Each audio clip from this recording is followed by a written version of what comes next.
Hello guys, how are you? I hope all you are all well. Okay, so right now today I will share my second video, which is based upon your PP model. Because in my first video I forget to add one more functional model. This is very important HR, human resource management. So there is a one functional model I just want to add, and technical side I just want to add one more module, PI, process integration. This is used for the integration, integrate with two systems interface. So PI is one of the most important and uh, major module in the technical side. So overall, I will repeat again. Functional module is PP, QM, MM, SD, FICO, PM, WM, EWM, and HR, human resource management, and SCM. Okay, so these are the functional models. And technical side, your ABAP, ABAP programming, and basis for your security and network setup. And third one is your PI, process integration. So these are all the major model which it is important to run your business basically. Okay, so today I will go depth in PP.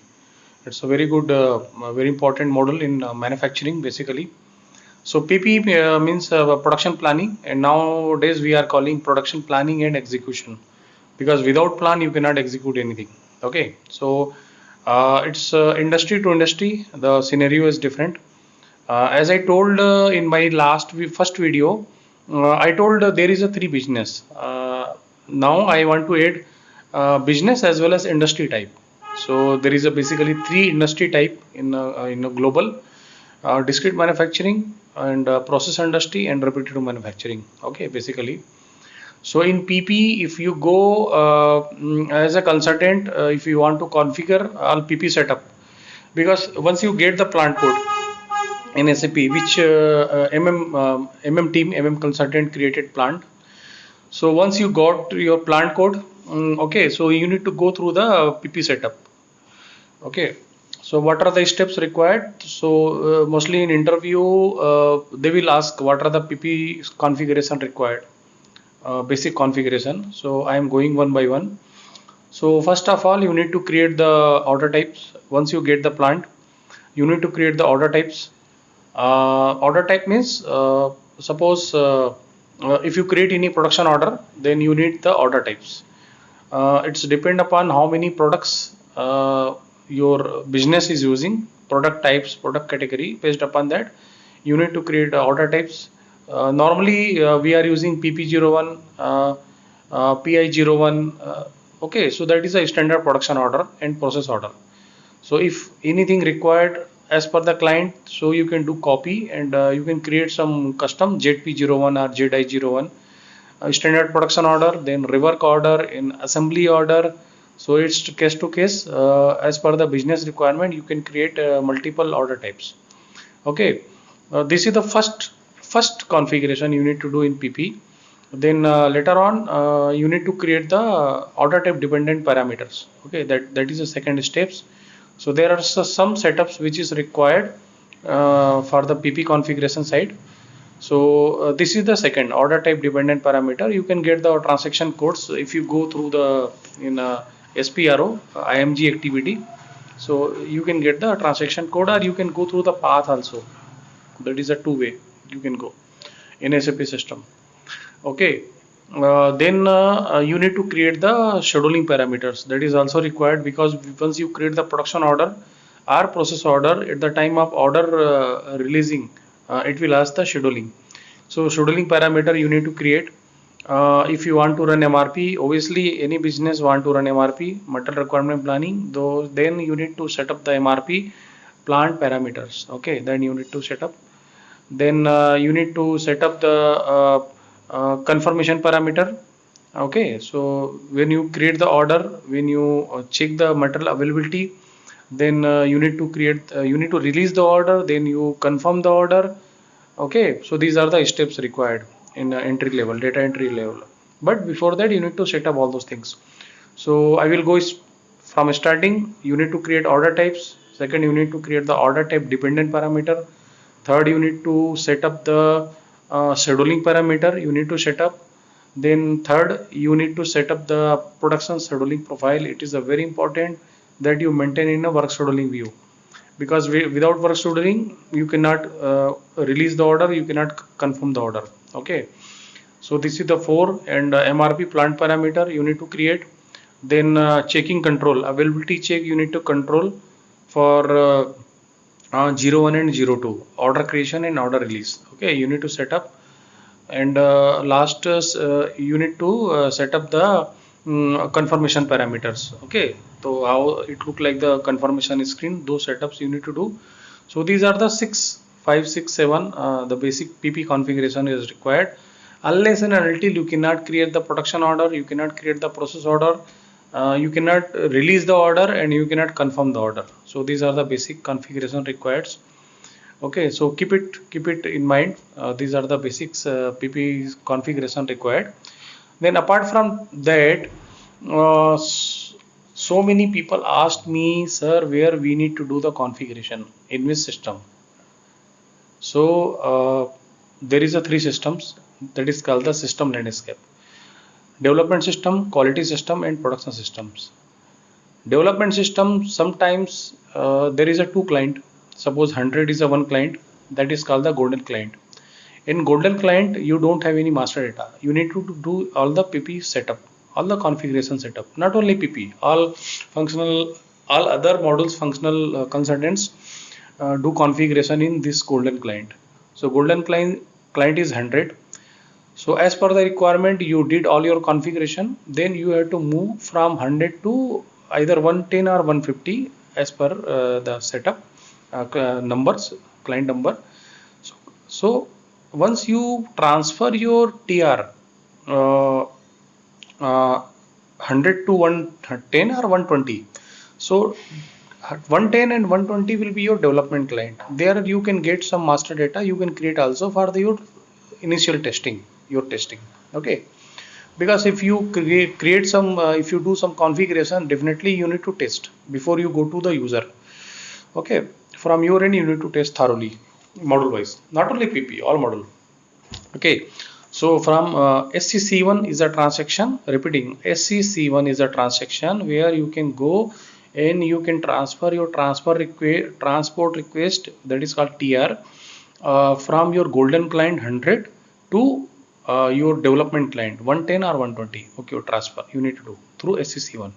Once your transport request moved in 110 or 120, okay, so there you need to test individually. You can test your how many order creation, order type you created, and all those things you set up. You can check whether it has been moved or not correctly. Okay, once it has been moved, then you can create your order, and you can do your cycle testing individually. You can do. Okay, after that.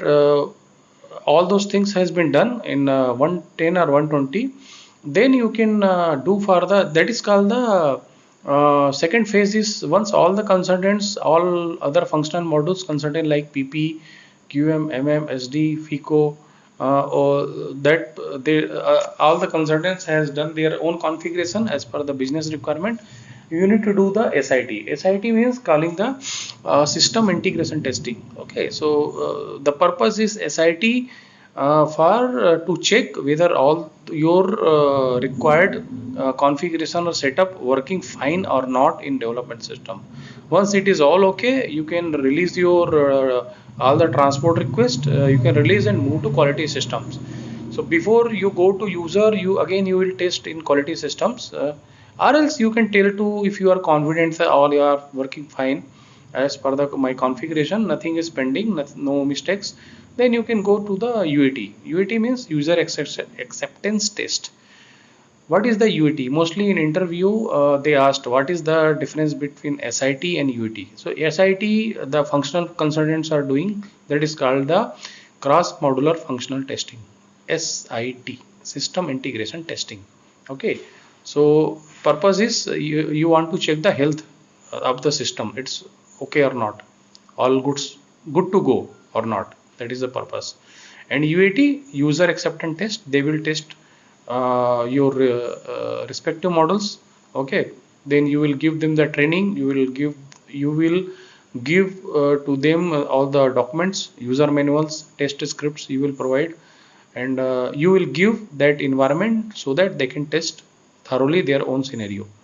If all those things okay, then you can take the sign off from your users, and you can tell that okay boss, now we can move to the after their confirmation, everything will move.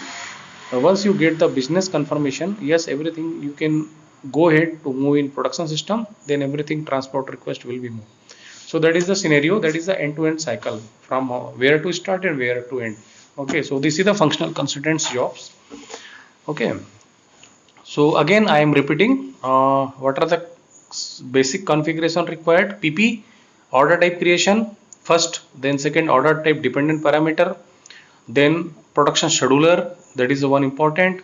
Production scheduling profile you need to create, then scheduling parameter you need to create, then MRP plant parameter you need to set up, then next is a confirmation parameter you need to set up. So 7 the basic settings you required.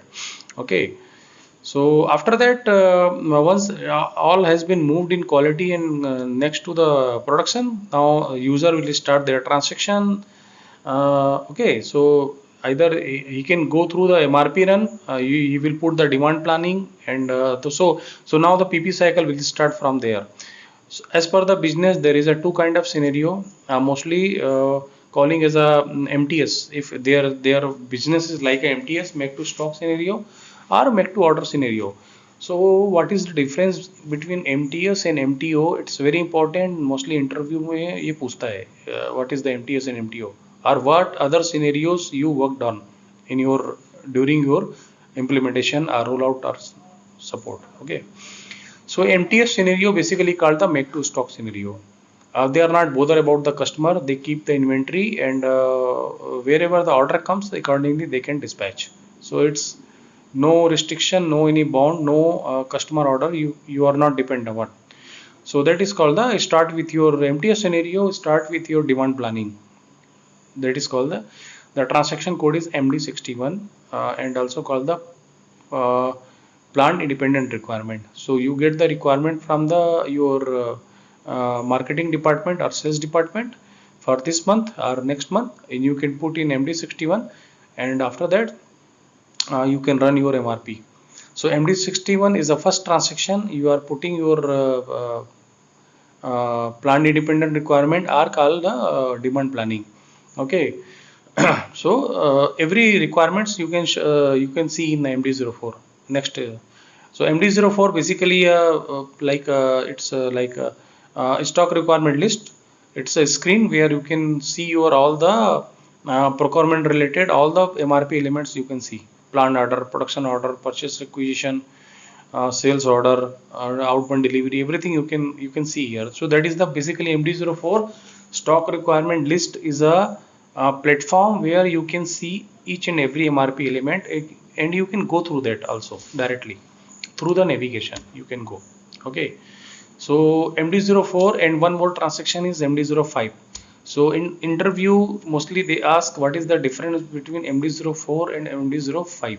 Okay, so MD04, whenever you run the MRP, it will update in MD05 and MD04 as well first.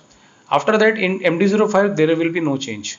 But any transaction if you do in any this particular any material and any movement happen, okay, so that will be effect in your MD04. So MD04 screen always will be a changeable. Always you will see some change after any transaction happened. Whether you received anything, any material, or you consume any material, or you transfer any material from store to store or plant to plant, that will be impact in your MD04 screen will be updated. But MD04 will be updated only once upon a time when you run the MRP. So that is a different. That is called the MRP list, MD05, and MD04 is called the stock requirement list. Okay, so right now I'm going through the PP cycle end to end from where it start and where is the end. So PP cycle start with your planning. Okay, MTS planning or MTO planning, and what are the planning strategy you have to apply. So there is a certain planning strategy we have to apply. For that, MTS 10, 11, it's net requirement planning and gross requirement planning, and second is a 20 for MTO, pure MTO. MTO means make to order. Once you will get the order, then you can start the planning and procurement, all those activities. Without sales order, you cannot. In MTO, sales order is a must. That is called the customer's independent requirement. Okay. So 20 is the planning strategy. Lot of planning strategy is required, 30, 40, 50, 60. So we'll go one by one for next. Okay. So once your demand planning is done, your MRP run, your BOM will be explored, and your plan order will be generated for your in-house manufacturing product, and PR will be generated for your external material which you are procuring from vendor. So procurement type is very important, which you maintain in Material Master MRP2 view. If it is a E, then it is a in-house material. If it's a F, then you are procuring from outside vendor. So mostly raw material we are procuring from vendor, and finished or semi-finished product we are manufacturing in-house. So that is a procurement type is very important. Okay. So once you run the MRP, BOM will be explored and your plan order will be generated. Then next plan order convert into production order or process order. Okay. Then you check your availability, material availability. Okay. Missing part list. You check if everything is available, then you just go for the release the order and you are start with your confirmation. So you can do your confirmation day wise, shift wise. That user is doing, that is not consultant job. So in plant you just first after go live, just you can create the order, or you can tell them they can create also order, and you run the MRP, show him this is the outcome, this is the results. Now you got the plan order, you converted plan order as per your scheduling, and you can start your confirmation.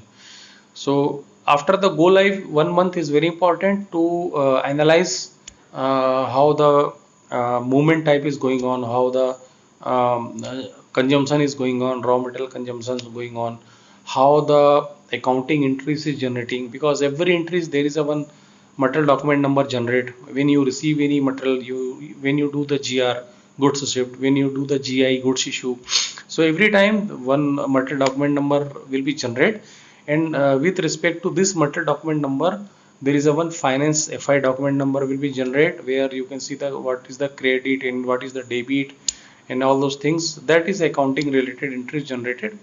Okay, but as a PP consultant, you should know about the costing. Yes, definitely interview में costing पूछता है.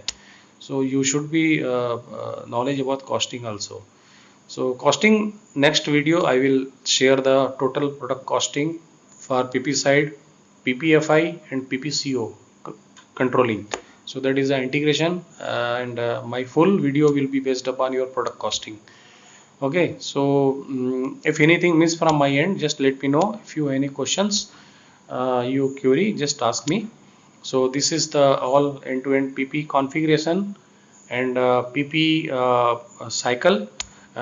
Then next video I will go through the PP master data also.